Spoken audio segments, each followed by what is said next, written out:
દીકરા, તું ત્યાં જઈ તો રહ્યો છે, પણ મારું દિલ બહુ ગભરાઈ રહ્યું છે, શારદાજીએ દીકરાનો હાથ પકડતા કહ્યું.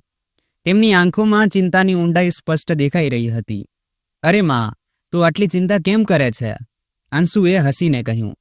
મને કંઈ નહીં થાય, અને જોજે, હું તારી વહુને લઈને જરૂર આવીશ. શારદાજીએ દીકરાની આંખોમાં જોયું. જાણે કંઈ કહેવા માંગતી હોય, પણ શબ્દો હોઠ સુધી આવીને અટકી ગયા. તેમણે માથું સહેજ હલાવ્યું અને દરવાજાની ચોખટ પર ઊભી રહી, જ્યાં સુધી અંશુલ તેમની આંખોથી ઓઝલ ન થઈ ગયો. રાત થવા આવી હતી. ચારેય બાજુ અંધારું ધીરે ધીરે ફેલાઈ રહ્યું હતું, પણ અંશુલ હજુ સુધી ઘરે પાછો ફર્યો ન હતો. શારદાજીનું દિલ અજીબ ગભરાટથી ભરાઈ ગયું હતું. તે વારંવાર દરવાજા તરફ જોતી, પછી આંગણામાં આંટા મારતી અને આખરે ગલીની બહાર આવીને ઊભી રહી ગઈ. ઠંડો પવન વાઈ રહ્યો હતો, પણ તેમની આંખો ફક્ત એ વળાંક પર ટકેલી હતી જ્યાંથી તેમના દીકરા અને વહુને આવવાનું હતું. ઘણો સમય આમ જ ઊભી રહી. ત્યારે બાજુના ઘરની કમળા, જે રોજની જેમ પોતાના આંગણામાં બેસીને બિલાડીઓ અને કૂતરાઓને રોટલી ખવડાવવા આવી હતી, તેમની તરફ જોઈને હસી. પણ શારદાજીના ચહેરા પર ચિંતાની રેખાઓ જોઈને તે અટકી ગઈ. તે પાસે આવી અને ધીમેથી બોલી. શું થયું શારદા? આટલી રાત્રે બહાર ઊભી છે? બધું ઠીક તો છે ને? શારદાજીએ ઊંડો શ્વાસ લીધો. તેમની આંખો હજુ પણ ગલી તરફ ટકેલી હતી. કમળાજીના અવાજમાં જે ચિંતા હતી, તેણે તેમની અંદરની બેચેનીને વધુ વધારી દીધી. શું કહું કમળા? અંશુલ એના સાસરે ગયો છે, એની પત્ની સીમાને લેવા. શારદાજીએ ધીમેથી કહ્યું, જાણે વાત કરતાં કરતાં જ આંસુ છલકાઈ પડશે. સવારે નીકળ્યો હતો, કહેતો હતો સાંજ સુધી પાછો આવી જશે, પણ હવે જો રાત થઈ ગઈ છે, ના કોઈ ખબર ના ફોન. કમળાજીએ થોડીવાર ચૂપ રહીને પૂછ્યું, ફોન લગાવ્યો તે? લગાવ્યો, ઘણી વાર લગાવ્યો. શારદાજીએ ગળું સાફ કરતા જવાબ આપ્યો. પણ લાગતો જ નથી. લાગે છે જાણે ફોન બંધ છે. કમળાજીએ તેમના ધ્રુજતા ગભા પર હાથ મૂક્યો અને બોલી, તું અંદર ચાલ શારદા, ઠંડો પવન વાઈ રહ્યો છે. બની શકે કે રસ્તામાં મોડું થઈ ગયું હોય, અથવા તે હજુ સીમાના ઘરે જ હોય. આટલું ના વિચાર, ભગવાન બધું ઠીક કરશે. શારદાજીએ જવાબ ન આપ્યો. તેમની આંખો હજુ પણ એ જ વળાંક પર ટકેલી હતી.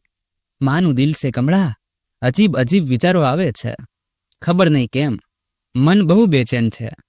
કમળાજીએ તેમને હળવો સહારો આપતા કહ્યું, ચિંતા છોડ શારદા, ચાલ અંદર, ગરમ દૂધ બનાવી દઉં, થોડો આરામ કર, સવાર સુધીમાં બધું ઠીક થઈ જશે. શારદાજીએ ફક્ત એટલું કહ્યું. કાશ તું સાચું કહેતી હોય કમળા. તે દરવાજા તરફ વળી, પણ દરેક પગલું ભારે લાગી રહ્યું હતું. તેમની અંદર કંઈક તૂટી રહ્યું હતું અને બહાર કોઈ ખામોશી ધીરે ધીરે ઘેરી બની રહી હતી. કમળાજીએ શારદાજીને અંદર લાવીને ખાટલા પર બેસાડ્યા અને પાસે બેસતા બોલી, અરે, તું આટલી ચિંતા કેમ કરી રહી છે? આવી જશે બંને. અને એમ કર, એકવાર ફરી ફોન લગાવીને પૂછી લે, કદાચ હવે લાગી જાય. શારદાજીએ હળવી ઉદાસી ભરેલી મુસ્કાન સાથે માથું હલાવ્યું. ઘણીવાર કોશિશ કરી ચૂકી છું, પણ ફોન સ્વિચ ઓફ બતાવી રહ્યો છે. કમળાજીએ આશ્ચર્યથી કહ્યું, અરે, અંશુલનો ફોન ક્યારેય બંધ નથી હોતો. એ તો દરેક નાની વાત પર પણ તને ફોન કરે છે. શારદાજીની આંખો હવે થોડી ભીની થઈ ગઈ. તેમણે ઊંડો શ્વાસ લઈને કહ્યું, આ જ વાતથી તો વધુ બેચેન કરી મૂકી છે મને. ના કોઈ ખબર અને ઉપરથી ફોન પણ બંધ. ભગવાન કરે બધું કુશળ હોય. કમળાજીએ તેમના હાથ પોતાના હાથમાં લઈને કહ્યું, જો શારદા, તું ખુદને આટલી પરેશાન ન કર. આજકાલની છોકરીઓ પણ થોડી જિદ્દી હોય છે. શારદાજીએ ધીમેથી માથું ઝુકાવી લીધું, પણ તેમના દિલની ધડકનોમાં તે રાત્રે કંઈક અલગ જ કહાની ચાલી રહી હતી. એક એવી કહાની જેનો અંજામ હજુ કોઈને ખબર નહોતી. આખી રાત શારદાજી ખાટલા પર પડખા ફેરવતી રહી. ઊંઘ તો જાણે આંખોથી જોજનો દૂર હતી. ક્યારેક અંશુલનો ચહેરો સામે આવતો, તો ક્યારેક સીમાની હસતી આંખો. મનમાં એક જ સવાલ વારંવાર ઘૂમતો હતો, આખરે આટલું મોડું કેમ થઈ ગયું? ઘડિયાળનો ટીક ટીક અવાજ અને બહાર વહેતા ઠંડા પવનનો અવાજ, બધું જ તે રાત્રે જાણે તેમના બેચેન મનની ગવાહી આપી રહ્યું હતું. જેમ તેમ રાત વીતી. સવારનું પહેલું કિરણ પણ શારદાજી માટે કોઈ રાહત ન લાવ્યું. તે ઝટકાથી ઉઠી અને સીધો મોબાઈલ ફોન ઉપાડ્યો. ધ્રુજતા હાથે નંબર લગાવ્યો, પણ અંશુલનો ફોન હજુ પણ સ્વિચ ઓફ હતો. હવે શારદાજીની બેચેની વધુ વધી ગઈ હતી. તેમણે સામે રાખેલી ભગવાનની તસવીર તરફ જોયું અને ધીરે ધીરે આંખો ભીની થવા લાગી. હે ભગવાન, બસ મારા બાળકને સહી સલામત પાછો લાવી દે. અને જો કોઈ ભૂલ થઈ હોય તો તું મને સજા આપજે, પણ મારા અંશુલને કંઈ થવા ન દેતો. ધ્રુજતા અવાજે તે જાણે મનોમન પ્રાર્થના કરી રહી હતી. કમળાજી ફરી આંગણામાંથી ડોકાતા બોલ્યા, શું થયું શારદા? કંઈ ખબર ન મળી કે શું? શારદાજીએ નિરાશ નજરે તેમની તરફ જોયું. ના કમળા, ફોન હજુ પણ સ્વિચ ઓફ બતાવી રહ્યો છે. કમળાજી ફરી પોતાના ઘરની અંદર ચાલ્યા ગયા. હવે શારદાજીના મનમાં બસ એક જ વાત હતી, ગમે તે થાય, હવે મારે જાતે જ જઈને ખબર કાઢવી પડશે. આખરે અંશુલ અને સીમા હજુ સુધી કેમ નથી પાછા ફર્યા? તેમણે પેટીમાંથી પોતાની હળવી ગુલાબી રંગની સાડી કાઢી, ધ્રુજના હાથે પાલવ ઠીક કર્યો, ચોટલાને વાળીને અંબુડામાં બાંધ્યો અને પછી અરીસામાં પોતાને જોયું. આંખોમાં ઊંઘ નહીં, ફક્ત ચિંતા અને ડર હતો. પૂજાની થાળીમાંથી કંકુ ઉઠાવીને માથે ચાંદલો કર્યો અને ભગવાનની મૂર્તિ સામે માથું ઝુકાવ્યું. હે ભગવાન, બસ મારા દીકરા વહુને સલામત રાખજે, બાકી જે તું ચાહે તે કરજે. શારદાજીએ પોતાના ચંપલ પહેર્યા, દરવાજાનો આગળો બંધ કર્યો અને ધીરે ધીરે બહારની તરફ નીકળી. ગલીમાં ઠંડો પવન વાઈ રહ્યો હતો. આકાશમાં વાદળો છવાયેલા હતા, જાણે ખુદ કુદરત પણ કોઈ અજાણ્યા ડરથી ડરી ગઈ હોય. ત્યારે કમળાજી તેમને બહાર આવતા જોઈને ચોંકી ગયા. અરે શારદા, આટલી સવાર સવારમાં ક્યાં ચાલી તું? કંઈ જણાવ્યું પણ નહીં. શારદાજીએ સીધો જવાબ આપ્યો, હવે વધુ રાહ નથી જોવાતી કમળા. અંશુલના સાસરે જઈ રહી છું. ત્યાં જઈને જ ખબર પડશે કે આટલું મોડું કેમ થયું અને તેમનો ફોન કેમ બંધ છે. કમળાજી થોડી પર ચૂપ રહ્યા, પછી બોલ્યા, ઠીક છે બહેન, પોતાનું ધ્યાન રાખજે, અને હા, કંઈ ખબર પડે તો મને પણ જણાવજે. દિલ ગભરાઈ રહ્યું છે મારું પણ. શારદાજીએ બસ હળવું સ્મિત આપ્યું અને ઝડપી પગલે ગલીની બહાર ચાલી નીકળી. તે નહોતી જાણતી કે આ સફર ફક્ત તેમના દીકરા સુધી પહોંચવાનો નહીં, પણ એક અજાણ્યા સત્યનો સામનો કરવાનો સફર બનવાનો હતો. શારદાજી જેવા જ સીમાના ઘરે પહોંચ્યા, દરવાજો ખખડાવ્યો.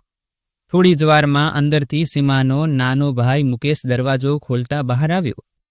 સામે સાડીમાં લપેટાયેલી, ચિંતામાં ડૂબેલી શારદાજીને જોઈને તે એક પળ માટે અટકી ગયો. અરે માજી, તમે અહીં? તેણે ચોંકતા કહ્યું. શારદાજીએ અંદર ડોકિયું કરતા બસ એક જ સવાલ કર્યો, અંશુલ ક્યાં છે? એટલામાં અંદરથી સીમાની માં વિમળાજી પણ બહાર આવી ગયા. તેમણે પણ શારદાજીને જોયા તો હેરાનીથી બોલ્યા, અરે શારદાજી, તમે અહીં?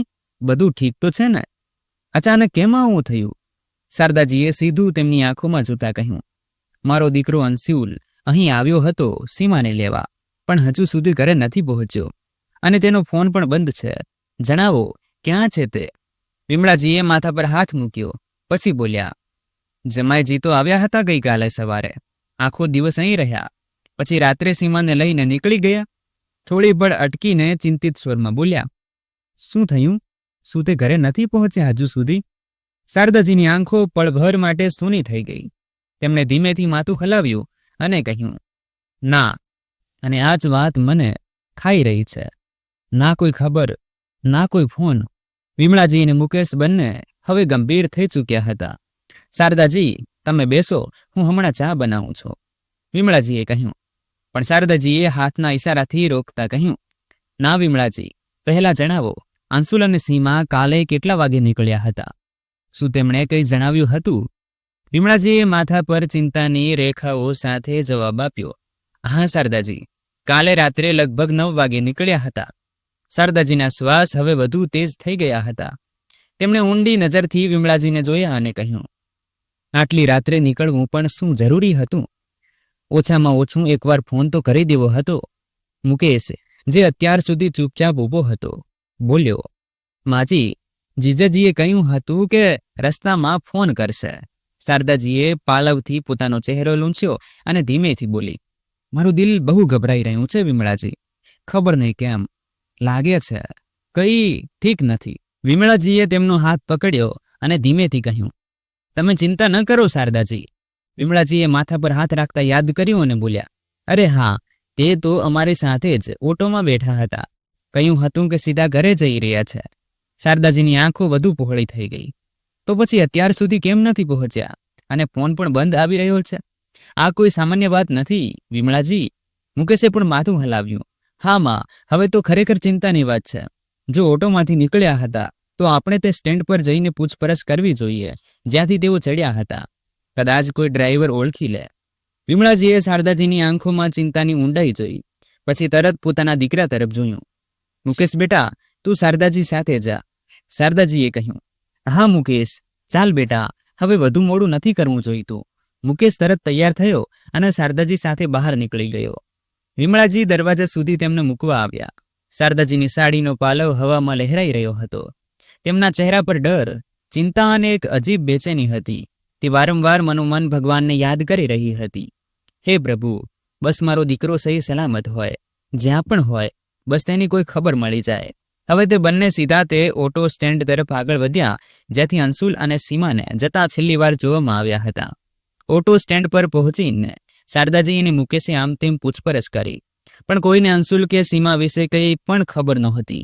એક ચાવાળાને પૂછ્યું, પાસે ઉભેલા રિક્ષાવાળાઓ સાથે વાત કરી, પણ દરેક જણ બસ એક જ વાત કહી રહ્યો હતો, ના ભાઈ, અમે તો કોઈ આવા જોડાને નથી જોયા. શારદાજીનો ચહેરો કરમાઈ ગયો. તેમણે પોતાના માથા પર હાથ મૂક્યો અને ઊંડો શ્વાસ લેતા બોલી, મુકેશ, હવે મને તો લાગે છે આપણે પોલીસમાં ફરિયાદ કરી દેવી જોઈએ. ખબર નહીં શું થઈ ગયું મારા બાળકોને. મુકેશે તેમનો હાથ પકડીને શાંત સ્વરમાં કહ્યું, માજી, તમે ગભરાશો નહીં. જુઓ, જીજાજી અને દીદી કોઈ નાના બાળકો તો નથી કે અચાનક ગુમ થઈ જાય. બની શકે છે કે તેઓ કોઈ મિત્રને ત્યાં રોકાઈ ગયા હોય અને પછી ફોનની બેટરી ખતમ થઈ ગઈ હોય. શારદાજીએ ગમગીન નજરે તેની તરફ જોયું. પણ કયા વગર આટલું મોડું થઈ ગયું? મારું દિલ બહુ બેચેન થઈ રહ્યું છે બેટા. મુકેશે હળવેકથી હસીને તેમને દિલાસો આપ્યો. તમે એમ કરો, હમણાં ઘરે ચાલે જાઓ. જો મને કોઈ ખબર મળશે કે કોઈ કોલ આવશે તો હું તમને તરત જણાવી દઈશ. તમે ચિંતા ન કરો. આખરે તેઓ જશે ક્યાં? શારદાજી ચૂપ થઈ ગઈ. દિલ ભારે હતું, પણ મુકેશની વાતોમાં થોડી રાહત મળી. તે ધીમા ધીમા પગલે પાછી ઘર તરફ ચાલી પડી, પણ દરેક પગલા સાથે દિલની ધડકન વધુ વધી રહી હતી. શારદાજી ઘરે તો પાછી આવી, પણ દીકરા વહુની ચિંતાએ તેમને એક પળ માટે પણ ચેન લેવા ન દીધું. તેમનું દિલ બેચેન હતું. આંખો વારંવાર દરવાજા તરફ ઉઠતી, જાણે દરેક સંચળ પર ઉમ્મીદ જાગતી હોય કે કદાચ અંશુલ અને સીમા પાછા આવી ગયા. રસોડામાં રાખેલું ખાવાનું એમ જ પડ્યું રહ્યું. તેમને ન તો કંઈ ખાવાનું મન હતું, ન તો ઘરના કોઈ કામમાં મન લાગતું હતું. દરેક ખૂણામાં બસ સન્નાટો હતો, જે તેમની અંદરની બેચેનીને વધુ ઊંડી કરી રહ્યો હતો. તે ક્યારેક પથારી પર બેસતી, પછી ઉઠીને બારી પાસે જઈને બહાર ટોકાતી. આંખો વારંવાર ભરાઈ આવતી અને હોઠો પર દુઆઓ, હે ભગવાન, જ્યાં પણ હોય મારા બાળકો, તેમને સહી સલામત રાખજે. બસ તેમને મારી પાસે પાછા લાવી દેજે.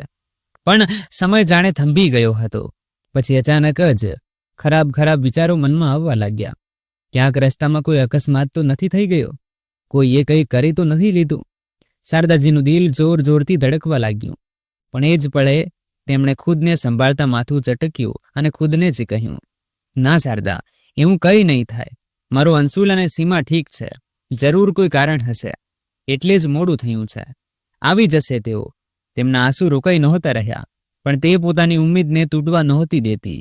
2 દિવસ વીતી ચૂક્યા હતા, પણ અંશુલ અને સીમાને કોઈ ખબર નહોતી મળી. શારદાજી હવે બિલકુલ પણ ચેનથી બેસી શકતી નહોતી. તેમનું દિલ દરેક પળે અજીબ બેચેનીથી ઘેરાયેલું રહેતું. રાતોમાં ઊંઘ ન આવતી અને દિવસમાં કોઈ કામમાં મન ન લાગતું. ત્રીજા દિવસે સવારમાં તેમણે એક નિર્ણય કરી લીધો. તે ઉઠી, જલ્દી સાડી પહેરી, દરવાજાને તાળું લગાવ્યું અને પોતાનું પર્સ સંભાળતા ગલી પાર કરવા લાગી. ચહેરો ચિંતાથી થાકેલો હતો. આંખોમાં ગભરાટ સ્પષ્ટ ઝળકી રહ્યો હતો. હજુ તેમણે ગલીનો વળાંક પાર કર્યો જ હતો કે સામેથી તેમની જૂની ઓળખીતી અંશુલની મામી સાસુ, જે એ જ ઉત્તમ નગરની ગલીમાં રહેતી હતી, સામેથી આવતી દેખાઈ. તેમણે શારદાજીને આ રીતે ઉતાવળમાં જોયા તો તરત રોકી લીધા. અરે બહેનજી, ક્યાં જઈ રહ્યા છો આમ ઉતાવળમાં? બધું ઠીક તો છે ને? મામી સાસુએ ચોંકતા પૂછ્યું. શારદાજીએ એક પળ માટે ખુદને સંભાળ્યો, પછી ભારે મનથી કહ્યું, શું કહું બહેનજી? અંશુલ અને સીમા 2 દિવસ પહેલા સાસરેથી નીકળ્યા હતા, પણ હજુ સુધી ઘરે નથી પહોંચ્યા. ના કોઈ ફોન, ના કોઈ ખબર. બસ હવે તો દિલમાં અજીબ ડર સમાઈ ગયો છે. હું હવે વધુ રાહ નથી જોઈ શકતી. પોલીસ સ્ટેશન જઈ રહી છું. મામી સાસુ હેરાન રહી ગયા. તેમણે આગળ કંઈક પૂછવા માટે મોટું ખોલ્યું જ હતું કે શારદાજીએ હાથ ઊંચો કરીને કહ્યું, બસ બહેનજી, હવે મોડું નથી કરી શકતી. જે થશે તે હવે પોલીસ જ જણાવશે. જો શારદા બહેન, હું હવે જે કહેવા જઈ રહી છું તેમાં મારું નામ ન આવવું જોઈએ. મામી સાસુએ ચારેય બાજુ નજર દોડાવતા ધીમેથી કહ્યું. તમે બેફિકર રહો. શારદાજીએ જલ્દીથી જવાબ આપ્યો. બસ જણાવો, શું જાણો છો તમે?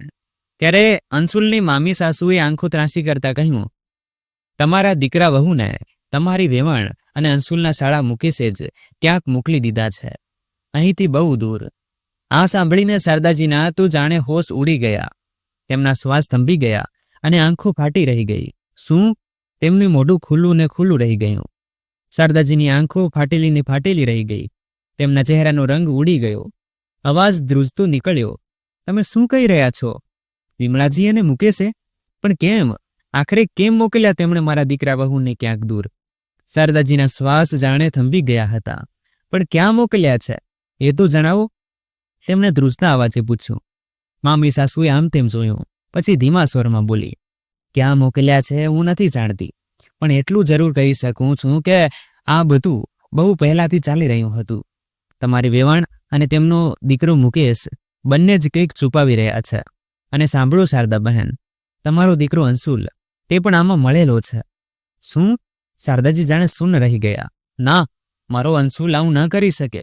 એ તો મને કહીને ગયો હતો કે સીમાને ઘરે લઈને આવશે. તેમના ગળામાંથી જાણે કોઈ ગુંગળાયેલી ચીસ નીકળી. હું સમજું છું, તમારા માટે આ સાંભળવું સહેલું નથી, પણ આ સત્ય છે, મામી સાસુએ ગંભીર સ્વરમાં કહ્યું. હવે શારદાજીને સમજાઈ નહોતું રહ્યું કે તે શું કરે. જે દીકરા પર આંખ બંધ કરીને ભરોસો કર્યો, શું તે જ? તેમની આંખોમાંથી આંસુ સતત વહી રહ્યા હતા. શારદાજીનું દિલ ભારે થઈ ગયું હતું. મામી સાસુની વાતોએ જાણે તેમના પગ નીચેથી જમીન ખેંચી લીધી હતી. થોડીવાર સુધી તે એ જ ગલીના વળાંક પર ઊભી રહી. તેમની આંખો શૂન્યમાં તાકી રહી હતી, જાણે તેમનું સર્વસ્વ ત્યાં જ ક્યાંક વિખરાઈ ગયું હોય. પછી કંઈ પણ બોલ્યા વગર, કોઈની સાથે નજર મેળવ્યા વગર, તે ધીરે ધીરે પોતાના પગલાંને વાળીને પાછી પોતાના ઘર તરફ ચાલી પડી. દરેક પગલું તેમના માટે ભારે હતું. ગલીમાં આવતા જતા લોકો હતા, પણ શારદાજીની આંખોમાં એક અજીબ સુનકાર હતો. દરવાજો ખોલ્યો, અંદર આવી અને દરવાજો ફરી એમ જ ચૂપચાપ બંધ કરી દીધો. ઘરની અંદર આવતા જ તે દિવાલનો સહારો લઈને જમીન પર બેસી ગઈ અને ધ્રુસકે ધ્રુસકે રડી પડી. ક્યાં છે અંશુલ? શું સાચે જ તું પણ? તેમના હોઠોમાંથી બસ આટલું જ નીકળ્યું. હવે ઘરમાં ન રોશની હતી, ન અવાજ, બસ એક માનું તૂટેલું દિલ અને આંખોમાંથી વહેતા આંસુ. ત્યારે દરવાજા પર ટકોરા થયા. શારદાજીએ એક પળમાં જ વિચારી લીધું, કદાચ અંશુલ અને વહુ સીમા આવી ગયા હશે. તેમણે જલ્દીથી દરવાજો ખોલ્યો, પણ સામેનું દ્રશ્ય જોઈને તેમના પગ જાણે જમીનમાં ગળી ગયા. સામે એક હટ્ટો કટ્ટો માણસ ઊભો હતો, જેનો ચહેરો મોહરો, અજીબ અને ડરામણો લાગી રહ્યો હતો. તે માણસે કડક અવાજમાં કહ્યું, અંશુલ ક્યાં છે? તેને બહાર મોકલ. આટલું સાંભળતા જ શારદાજી થોડી ગભરાઈ ગઈ, પણ ખુદને સંભાળતા બોલી, અંશુલ તો ઘરમાં નથી. એ તો 2 દિવસથી ખબર નહીં ક્યાં છે. પણ તમે કોણ છો? તે માણસની આંખોમાં ક્રોધ અને ઘમંડ સ્પષ્ટ ઝળકી રહ્યો હતો. તેણે ઘૂરતા કહ્યું, આ બહાના કોઈ બીજાને સંભળાવજે. હવે સાંભળ ડોશી, જ્યારે તારો દીકરો આવે તો કહી દેજે રાણા આવ્યો હતો, અને જો આ વખતે પણ પૈસા ન આપ્યા તો સારું નહીં થાય. જો રાણા પોતાની ઓકાત પર આવી ગયો તો કોઈને નહીં છોડે. કહી દેજે તારા દીકરાને, હું કાલે ફરી આવીશ. આટલું કહીને તે ધમકાવતો ગલીમાં ચાલ્યો ગયો. શારદાજી દરવાજા પર જ ઊભી રહી ગઈ, ધ્રુજતી, જાણે કોઈ તોફાન આવવાનો સંકેત મળી ગયો હોય. મિત્રો, આ એ જ માં શારદા છે જે પોતાના દીકરા અને વહુના ન આવવા પર દિવસ રાત આંસુ વહાવી રહી હતી.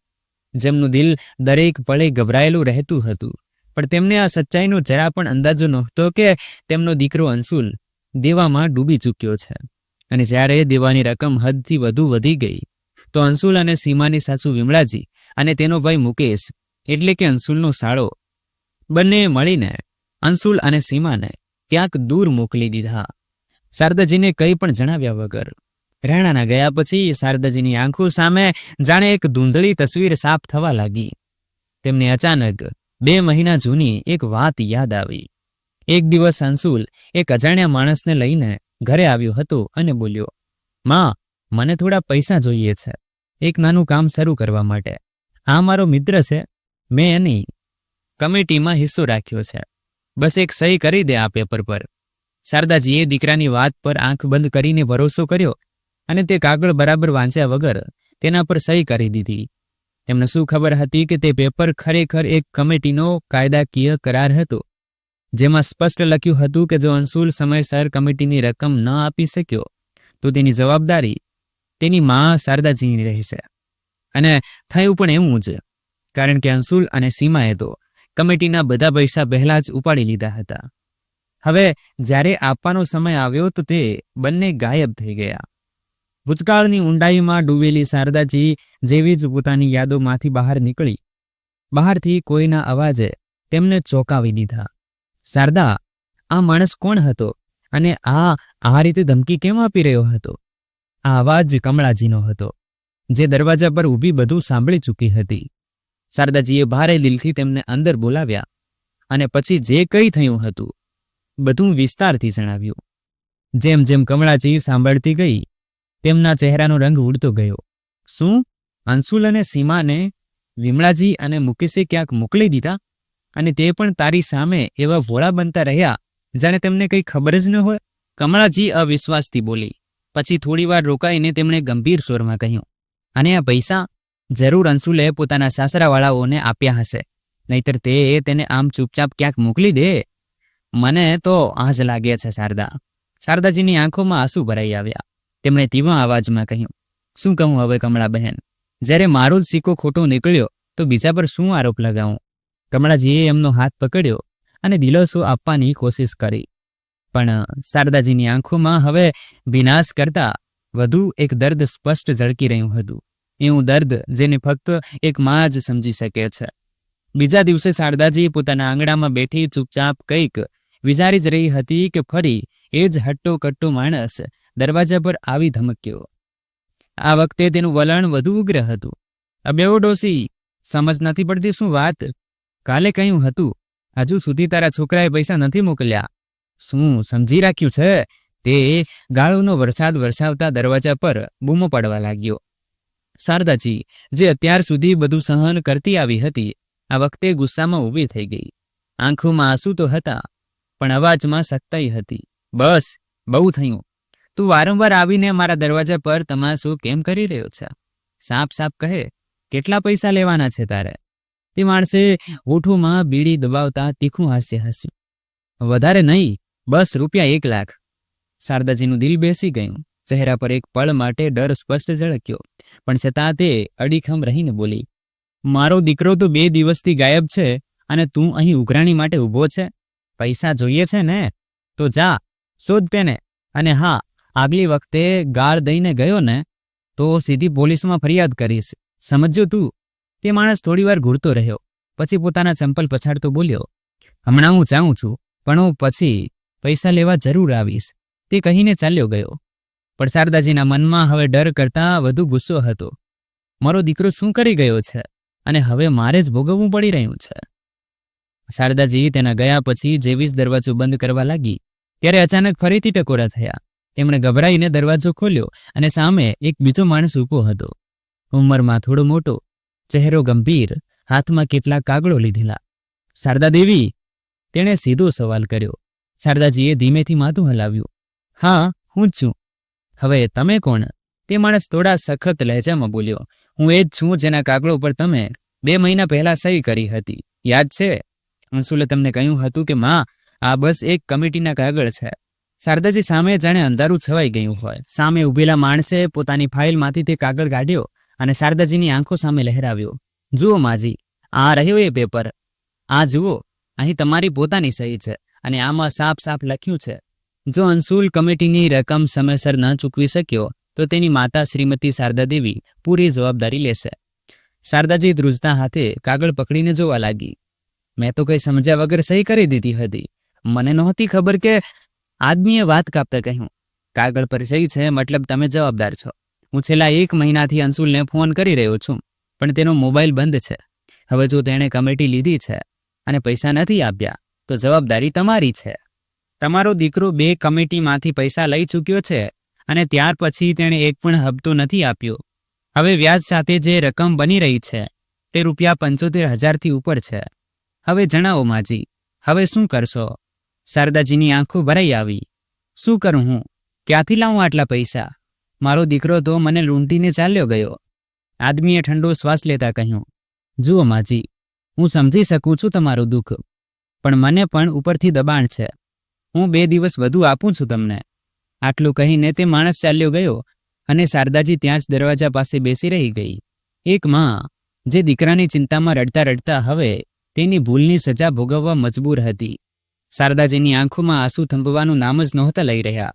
દીકરો, જેના ઉછેરમાં તેમણે પોતાનું સર્વસ્વ લગાવી દીધું, તે જ આજે તેમને આ મોડ પર છોડી ગયો હતો. હવે ન કોઈ ઉમ્મીદ હતી, ન કોઈ સહારો. તે નાના ઘર તરફ તેમણે જોયું, જેની દિવાલોમાં તેમના પતિની યાદો વસેલી હતી, જેની દરેક ઈંટમાં તેમના વીતેલા સમયનો પડછાયો હતો. તે જ ઘર જેને તેમણે બહુ મહેનતથી સજાવ્યું હતું, હવે તે જ ઘર તેમની છેલ્લી ઉમ્મીદ બની ચૂક્યું હતું. ધીરે ધીરે ઉઠી કબાટમાંથી તે જૂના કાગળો કાઢ્યા, જેમાં ઘરના બધા દસ્તાવેજ હતા. દિલ પર પથ્થર રાખીને બીજા દિવસે સવારે તે પાસેની બેંકમાં ગઈ.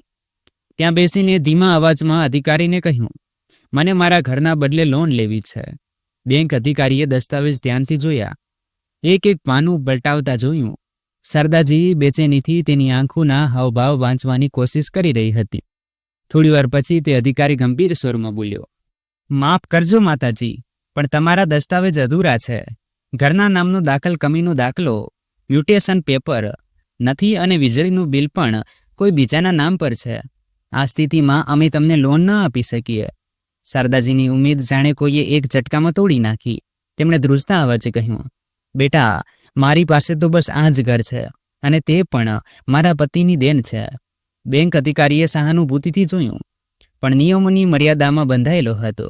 સમજુ છું તમારી મજબૂરી, પણ જ્યાં સુધી બધા દસ્તાવેજ પૂરા નહીં થાય, બેંક કંઈ નહીં કરી શકે. શારદાજી ખુરશી પર બેઠી બેઠી તેમની આંખો ભરાઈ આવી. મનોમન તે વિચારવા લાગી, હવે હું શું કરું? ક્યાં જાઉં? આ ઘર પણ હવે મારા કામ નથી આવી રહ્યું. શું ભગવાને પણ મોઢું ફેરવી લીધું છે મારાથી? શું હવે શારદાજી હાર માની લેશે કે પછી કિસ્મત કોઈ નવો રસ્તો ખોલશે? શારદાજી બેંકમાંથી ભારે હૈયે જેમ તેમ પોતાના ઘરે પહોંચી, પણ દરવાજા પર પહોંચી જ હતી કે ત્યાંનું દ્રશ્ય જોઈ તેમના પગ થંભી ગયા. ગલીના વળાંકથી જ લોકોની ભીડ જમા દેખાઈ રહી હતી. કેટલાક લોકો આપસમાં ગુપસુપ કરી રહ્યા હતા, કેટલાક ગભરાયેલા આમ તેમ જોઈ રહ્યા હતા. શારદાજીનું દિલ જોર જોરથી ધડકવા લાગ્યું. જેવી જ તેમણે ભીડ પાસે જઈને જોયું, ત્યાં એ જ હટ્ટો કટ્ટો માણસ ઊભો હતો, રાણા. તેની સાથે હવે 2 વધુ અજાણ્યા છોકરા હતા, જે ચહેરાથી જ ગુંડા જેવા લાગી રહ્યા હતા. રાણા ચીસો પાડી પાડીને કહી રહ્યો હતો, હવે જો આ ડોશીએ કાલ સુધી પૈસા ન આપ્યા તો અમે ખુદ જ ઘરની અંદર ઘૂસીને સામાન ઉઠાવી લઈશું. લોકો તમાશો જોઈ રહ્યા હતા, પણ કોઈ આગળ ન આવ્યું. શારદાજી ધ્રુજતા બોલી, શું બદતમીજી છે આ? આ મારું ઘર છે. કોણ હો છો તમે, આમ ધમકી આપવાવાળા? રાણાએ એક તીખી નજર નાખી અને જોરથી હસ્યો. તારો દીકરો પૈસા ખાઈ ગયો અને હવે તું ઈમાનદાર બનવાનું નાટક કરી રહી છે. કાલ સુધી પૈસા આપી દેજે, નહીં તો તાળું તોડીને અંદર ઘૂસીશું. લોકોની ભીડમાં કોઈ કંઈ ન બોલ્યું. શારદાજીની આંખો ભરાઈ આવી. તેમણે ધ્રુજતા સ્વરમાં બસ એટલું જ કહ્યું, ભગવાન માટે આટલા ન પડો, મારું ઘર ન છીનવો. રાણાની ધમકીઓ વચ્ચે અચાનક એક તેજ અવાજ આવ્યો, ઓએ, વધારે કેમ બોલી રહ્યો છે? પોતાની હદમાં રહીને વાત કર. ભીડ ચોકી અને બધાની નજર એક તરફ ફરી. ત્યાં કમળાજીનો દીકરો રમેશ ઊભો હતો, ગુસ્સાથી આંખો લાલ, ચહેરો સખત. આટલી અકડ ક્યાંક બીજે બતાવજે, સમજ્યો?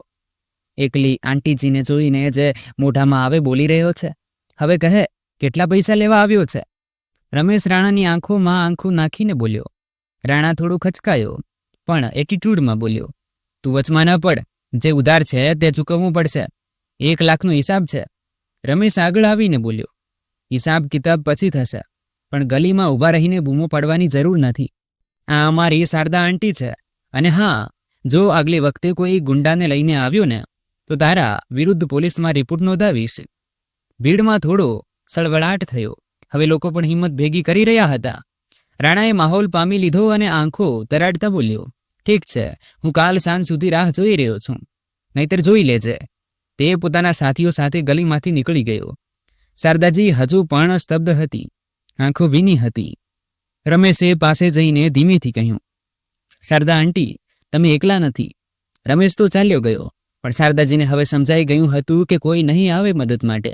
સંબંધીઓ, ઓળખીતા પાળખીતા બધા જાણે મોઢું ફેરવી ચૂક્યા હતા. અને રમેશ, તે પણ બસ દિલાસો આપીને ચાલ્યો ગયો. પણ તેના હાથમાં કંઈ હતું જ નહીં.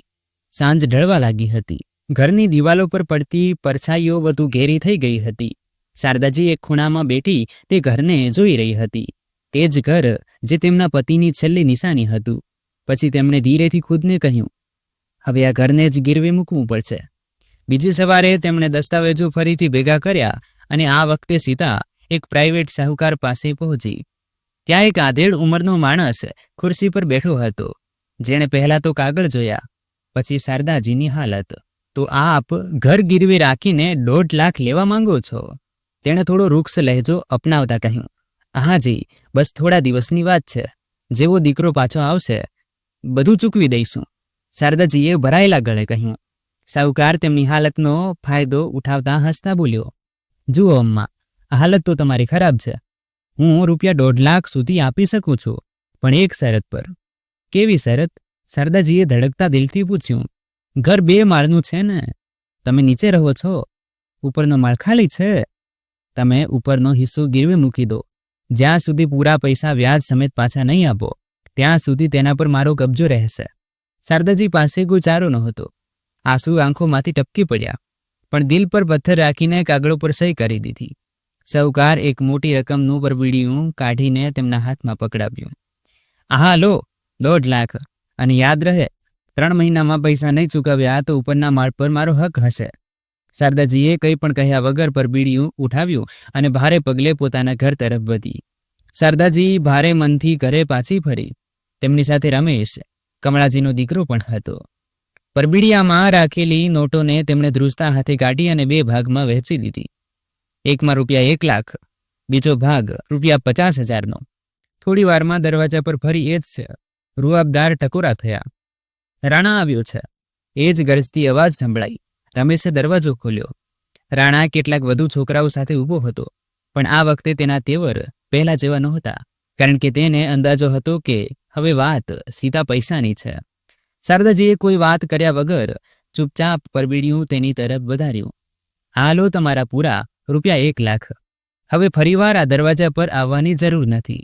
રાણાએ પૈસા ગણ્યા, હસ્યો અને બોલ્યો, અમ્માજી, કામ તમામ થયું. હવે કોઈ ફરિયાદ નથી. તે ચાલ્યો ગયો. થોડી વાર પછી બીજો માણસ પણ આવ્યો.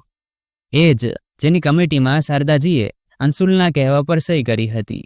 મને પૂરા ₹75,000 જોઈએ, તે જોરથી બોલ્યો. આ વખતે રમેશે વચમાં આવીને વાત સંભાળી. જુઓ ભાઈ, હાલત જોઈ જ રહ્યા છો. તમને હમણાં ₹50,000 મળી રહ્યા છે.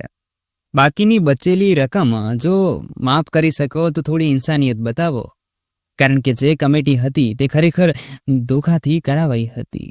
તે માણસ થોડી વાર વિચારતો રહ્યો, પછી બોલ્યો, ચાલો ઠીક છે, આ વખતે છોડી દઉં છું, પણ આગલી વખતે આવા કાગળો પર સહી કરાવતા પહેલા 10 વાર વિચારજો. રમેશે શારદાજી તરફ જોયું અને કહ્યું, ચાલો, એક મોટો બોજ ઉતરી ગયો. હવે ધીરે ધીરે બધું ઠીક થશે. શારદાજીએ એક ઊંડો શ્વાસ લીધો, પણ તેમના મનમાં હજુ પણ ઘણા સવાલો હતા. અંશુલ ક્યાં છે? શું સાચે જ તે પોતાના સસરાવાળાઓ સાથે મળીને આ બધું કરી ગયો? ધીરે ધીરે સમય વીતતો ગયો. દરેક સવારે શારદાજી દરવાજા તરફ ઉમ્મીદ ભરી નજરોથી જોતી. કદાચ આજે દીકરો પાછો આવે, કદાચ આજે કોઈ ચિઠ્ઠી કે ફોન આવી જાય. પણ ન કોઈ ચિઠ્ઠી આવી, ન કોઈ ફોન. જે દીકરાનો એક અવાજ સાંભળીને તેમનો દિવસ સુધરી જતો હતો, તે જ દીકરાએ જાણે તેમની ખબર લેવાનું જ છોડી દીધું હતું. ક્યારેક ક્યારેક રાત્રે એકલા બેઠા બેઠા શારદાજી પોતાની જાત સાથે વાતો કરતી. શું આટલું મુશ્કેલ છે એક માની ખૈરિયત પૂછવી? શું આટલી જલ્દી ભૂલી ગયો તે બધું જ જે મેં તેના માટે કર્યું? તેમની આંખો દરરોજ કોઈ પોતાનાની રાહમાં દરવાજા પર ટકી રહેતી.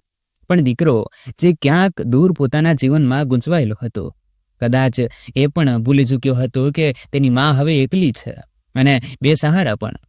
અંશુલને ઘરેથી ગયે 2 વર્ષ થઈ ચૂક્યા હતા.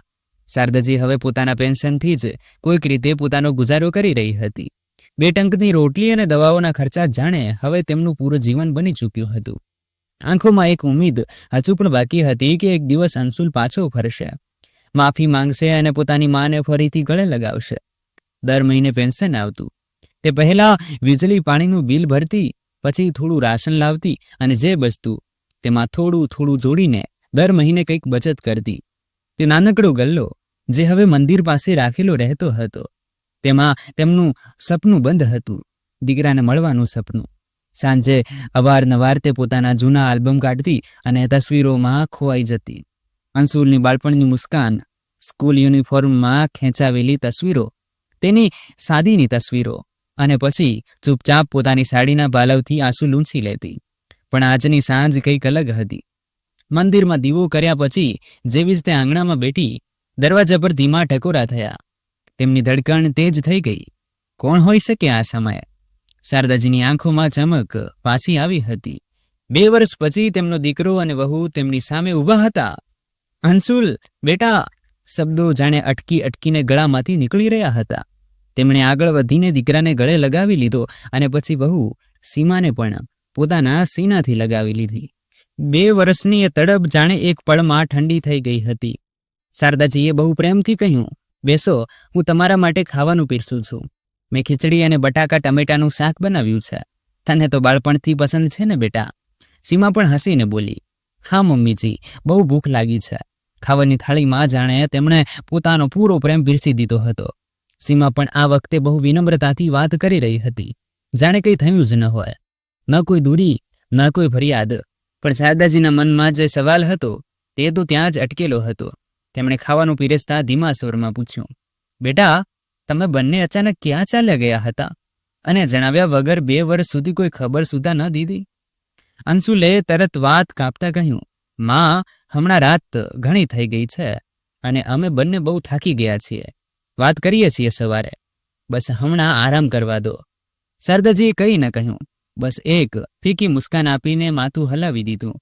પણ દિલની અંદર ઘણા સવાલો હતા. મિત્રો, શું અંશુલ સાચે જ પાછો આવ્યો હતો કે તેના આવવા પાછળ કોઈ બીજું કારણ હતું? સવારનો હળવો તડકો બારીમાંથી રૂમમાં આવી રહ્યો હતો. શારદાજી જલ્દી ઉઠી ગઈ હતી. ચા બનાવતા તેમના ચહેરા પર એક અલગ જ ચમક હતી. 2 વર્ષ પછી દીકરો વહુ પાછા આવ્યા હતા. તે વિચારી રહી હતી કે આજે અંશુલ સાથે દિલ ખોલીને વાત કરશે, તેને ગળે લગાવીને કહેશે, બેટા, બહુ તડપી ગઈ હતી તારા માટે. થોડી વાર પછી અંશુલ ઉઠ્યો, આંખો ચડતો રૂમમાંથી બહાર આવ્યો. શારદાજીએ હસીને ચાનો કપ આગળ વધાર્યો. લે બેટા, તારી પસંદની આદુવાળી ચા બનાવી છે. અંશુલે ચૂપચાપ ચા લઈ લીધી. સીમા પણ ઉઠીને આવી અને બનાવટી મુસ્કાન સાથે બોલી, માજી, તમે તો બિલકુલ નથી બદલાયા. એ જ પ્રેમ, એ જ પોતાપણું. શારદાજીએ વાત વાળતા કહ્યું, બેટા, 2 વર્ષ સુધી એકવાર પણ ફોન ન કર્યો, કોઈ ખબર સુદ્ધા ન દીધી. ક્યાં હતા તમે લોકો? અંશુલ ચાની ચુસ્કી લઈને બોલ્યો, માં, હવે એ બધી વાતો કરવાથી શું ફાયદો? અમે તો પાછા આવી ગયા ને. શારદાજીનું મન હજુ પણ સવાલોથી ભરેલું હતું, પણ તેમણે ખુદને રોકી લીધા. થોડી વાર પછી અંશુલે અટકીને કહ્યું, માં, અસલમાં વાત એ છે કે પેલો ઉપરનો માળ જે તમે ગીરવે રાખ્યો હતો, હવે જ્યારે બધું ઠીક થઈ ગયું છે તો અમે વિચારી રહ્યા હતા કે હવે અમને અમારો હિસ્સો મળી જાય. શારદાજીના હાથમાંથી ચાનો કપ ધીરેથી ધ્રુજી ગયો. હિસ્સો? તેમણે ધીમા પણ સખત સ્વરમાં દોહરાવ્યું. હા માં. સીમા આગળ વધીને બોલી, જુઓ, અમે હવે પાછા આવ્યા છીએ અને ઉપરનો હિસ્સો તો અમારો પણ છે. આખરે દીકરો છે ને તમારો.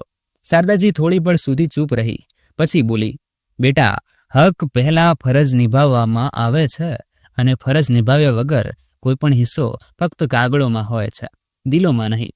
શારદાજીની આંખોમાં હવે ન આંસુ હતા, ન કોઈ ઉમ્મીદ, બસ એક થીજી ગયેલી શાંતિ હતી, જે તૂટેલા દિલની સૌથી મોટી નિશાની હોય છે. તેમણે અંશુલ અને સીમા તરફ જોયું, જાણે કોઈ અજાણ્યાને જોઈ રહી હોય. ધીરેથી તેમણે કહ્યું, તમારે ઉપરનો હિસ્સો જોઈએ છે? અંશુલ અને સીમાએ ઉત્સુકતાથી માથું હલાવ્યું. શારદાજી ઊંડો શ્વાસ લેતા બોલી, જેણે તમને જણાવ્યું કે ઉપરનો માળ મેં ગીરવે રાખ્યો છે, તેણે એ નથી જણાવ્યું કે એ હિસ્સો મેં બહુ પહેલા વેચી દીધો. વેચી દીધો? સીમાનો અવાજ એકદમ ચોંકેલો હતો. હા, શારદાજી હવે સખત લહેજામાં બોલી રહી હતી. જ્યારે તમે તમારું દેવું છોડીને ગયા હતા અને તમારા લેણદારો આવ્યા હતા, ત્યારે મને કોઈ રસ્તો ન સૂઝ્યો. ઘર ગીરવે રાખ્યું અને પછી વેચ્યું, જેથી તમારું નામ ખરાબ ન થાય. તમારા જૂઠા વાયદાઓની સજા તમારી વૃદ્ધ માએ ભોગવી. અંશુલ ચૂપ હતો. કદાચ તેને સમજાઈ જ નહોતું રહ્યું કે હવે શું કહે. આજે તમે હિસ્સો માંગવા આવ્યા છો, પણ તમે ભૂલી ગયા કે હિસ્સો મા પાસેથી નથી માંગવામાં આવતો. એ તો તેના પાલવમાં છુપાયેલો હોય છે, અને જ્યારે એ પાલવ જ તમે છોડી દીધો તો હવે શું હક રહી ગયો તમારો? સીમા કંઈ કહેવા ઉઠી, પણ શારદાજીએ હાથથી ઈશારો કરીને રોકી દીધી. હવે કંઈ ન કહો, કારણ કે તમારા શબ્દો હવે મારા માટે કોઈ માયના નથી રાખતા. અંશુલનો ચહેરો ગુસ્સાથી લાલ થઈ ગયો. તેણે ખુરશીથી ઉઠતા તેજ અવાજમાં કહ્યું, માં, હું કંઈ નથી જાણતો. મારું કોઈ દેવું નહોતું, ન મેં કોઈ પાસેથી પૈસા લીધા. જો તમે કંઈ કર્યું છે તો તે તમારો નિર્ણય હતો. હવે જ્યારે હું પાછો ફર્યો છું તો મને મારો હિસ્સો જોઈએ, અને જો નહીં આપ્યો તો આ સારું નહીં થાય. શારદાજી હક્કી બક્કી રહી ગઈ. આટલા વર્ષોની મમતા, ત્યાગ અને દર્દ એક ઝટકામાં જાણે રગદોળી દેવાયા. ઉધર સીમા પણ હવે પોતાના અસલી રંગમાં આવી ચૂકી હતી.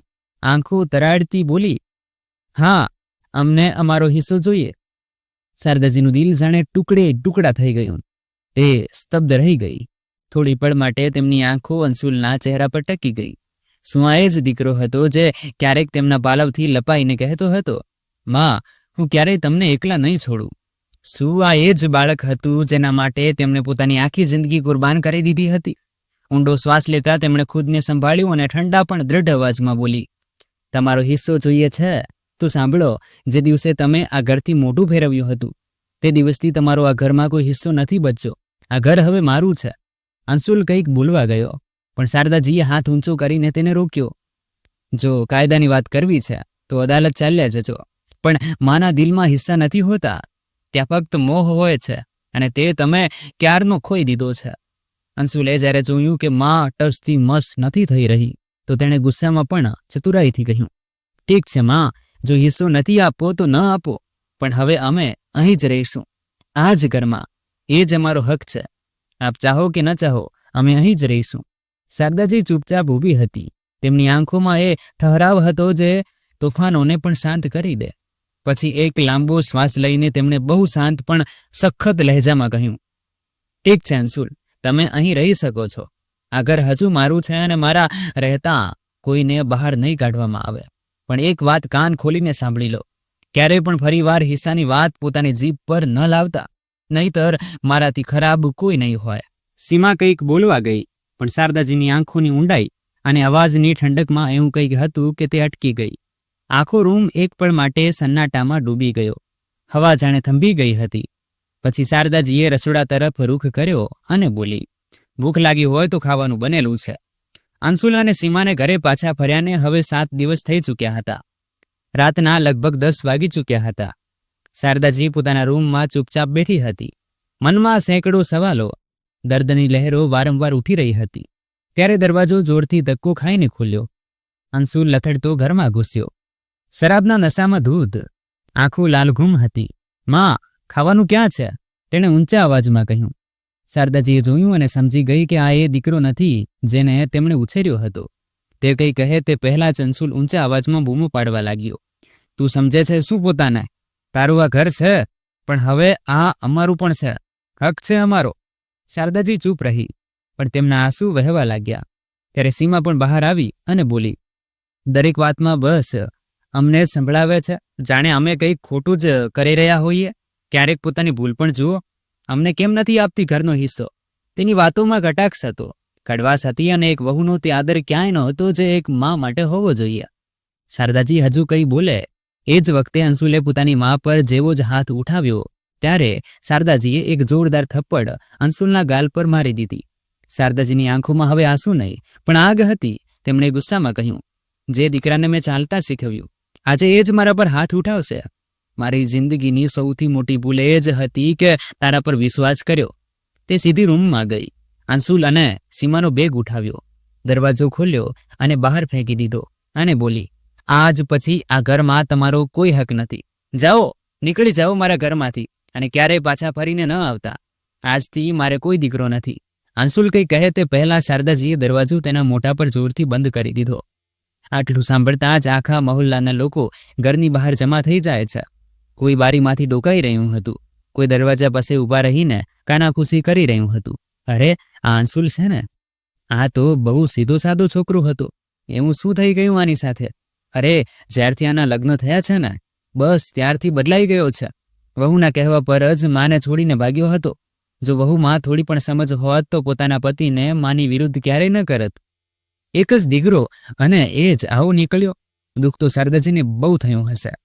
ઉપરથી દેવું છોડીને ભાગ્યા, હવે પાછા ફર્યા છે તો હિસ્સાની માંગ લઈને. શરમ પણ ન આવી આ બંનેને.